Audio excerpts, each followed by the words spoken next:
ایک بادشاہ کا غلام گھوڑے پر سوار بڑے غرور اور تکبر کے ساتھ چلا آ رہا تھا۔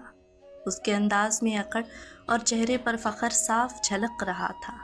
راستے میں ایک بزرگ سے اس کا سامنا ہوا۔ بزرگ نے اسے غور سے دیکھا اور نرمی سے فرمایا، بیٹا، یہ غرور اور اکڑ اچھی بات نہیں۔ غلام نے اور بھی سینہ تان کر جواب دیا، تم جانتے نہیں میں کون ہوں؟ میں ایک بڑے بادشاہ کا غلام ہوں۔ وہ مجھ پر بہت اعتماد کرتا ہے۔ جب وہ سوتا ہے تو میں اس کی حفاظت کرتا ہوں، جب اسے بھوک لگتی ہے تو میں اسے کھانا دیتا ہوں، اور جو بھی حکم دیتا ہے میں فوراً پورا کرتا ہوں۔ بزرگ نے سکون سے پوچھا، اچھا، اور اگر تم سے کوئی غلطی ہو جائے تو پھر؟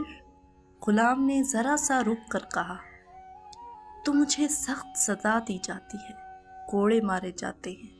بزرگ مسکرائے اور بولے، پھر تو بیٹا تم سے زیادہ فخر تو مجھے ہونا چاہیے۔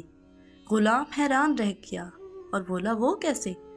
بزرگ نے نرمی اور یقین بھرے لہجے میں کہا، میں بھی ایک بادشاہ کا غلام ہوں، مگر ایسا بادشاہ کہ جب میں بھوکا ہوتا ہوں تو وہ خود مجھے کھلاتا ہے، جب میں بیمار ہوتا ہوں تو مجھے شفا دیتا ہے، میری ہر وقت حفاظت کرتا ہے، اور اگر مجھ سے کوئی غلطی ہو جائے تو میں اسے معافی مانگ لوں تو وہ بغیر کسی سزا کے اپنی رحمت سے مجھے معاف کر دیتا ہے۔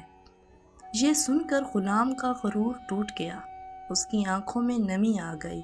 وہ عاجزی سے بولا، اگر ایسا ہے تو مجھے بھی اپنے اس بادشاہ کا غلام بنا دیں۔